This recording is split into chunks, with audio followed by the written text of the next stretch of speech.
কিছু কিছু বিষয় আছে যা আমাদের সবার জেনে রাখা দরকার। বর্তমান সময়ে 10 বছর থেকে শুরু করে মৃত্যুর আগ পর্যন্ত সকল ব্যক্তির হাতেই কিন্তু মোবাইল ফোন দেখা যায়। আল্লাহ না করুক যদি কখনো ব্যবহারকৃত মোবাইল ফোনটি চুরি কিংবা হারিয়ে যায়, তখন আমাদের সবার প্রথমত কি কি করা দরকার, এই বিষয় নিয়েই আমি আলোচনা করব আজকের এই ভিডিওতে। ধরুন মোবাইলটি চুরি হয়ে গেছে।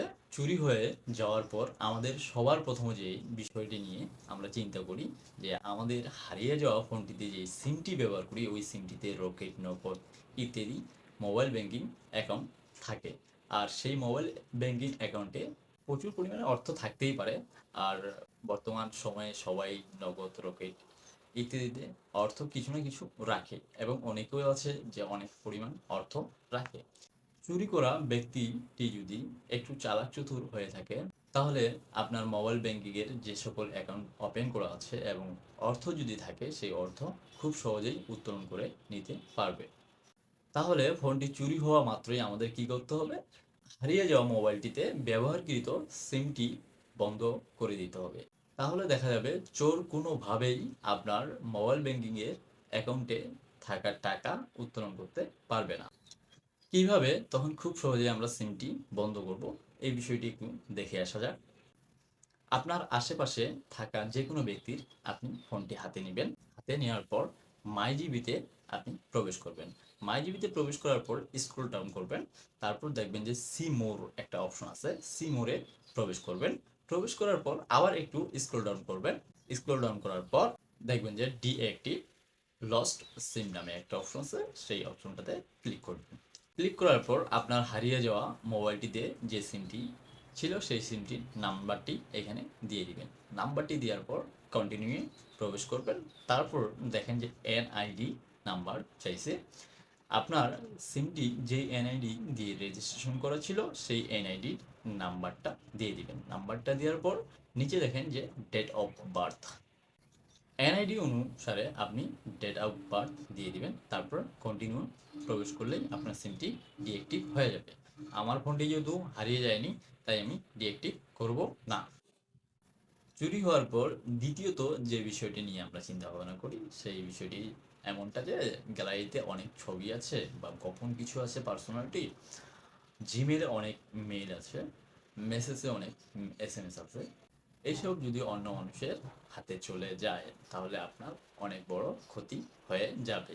তো আপনার চিন্তা ভাবনা, মোবাইলটি যেহেতু চুরি হয়ে গেছে আপনার ওইসব ডকুমেন্টস তো আর ফেরত পাবেন না। তাই আপনার চিন্তাধারা এমনটা আসে যে আপনার সকল ডকুমেন্টস যদি আপনি ডিলিট করে দিতে পারেন তাহলে আপনার জন্য খুব ভালো হতো। অন্যজনের হাতে যেত না, আপনার অনেক বিপদের সম্মুখীন হতেও হবে না।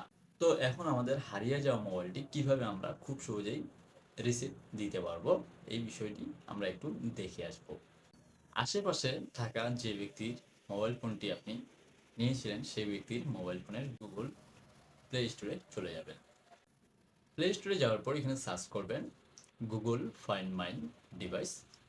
তারপর সেটা ইনস্টল করে নেবেন। ইনস্টল করার পর অ্যাপটি ওপেন করবেন। ওপেন করার পর দেখবেন যে একটা জিমেল চাচ্ছে বা জিমেল দেওয়ার একটা অপশন আছে। তো আপনার যেই ফোনটি চুরি হয়ে গেছিল সেই ফোনটিতে যে জিমেলটি সেট আপ দিয়েছিল সেই জিমেলটি আপনি এখানে দিয়ে দিবেন। দিয়ে দেওয়ার পর ডিভাইস এখানে শো করতেছে নাম্বার অপশন আছে, সেই রিসেটে প্রবেশ করলে আপনার চুরি হওয়া ফোনটির সকল ডকুমেন্টস, ডাটা, ছবি সব কিছুই ডিলিট হয়ে যাবে। তো এই দুটি কাজের মাধ্যমে আপনি আপনার ফোনে থাকা সকল তথ্য ও ব্যাংকিং অ্যাকাউন্টগুলো অন্যের হাত থেকে রক্ষা করলেন। এখন আপনার ফোনটি রক্ষা করতে হবে। ফোনটি রক্ষা করার জন্য আপনাকে চলে যেতে হবে আপনার নিকটবর্তী থানায়। সেই থানায় গিয়ে আপনাকে জিডি করতে হবে আপনার ফোনটির জন্য।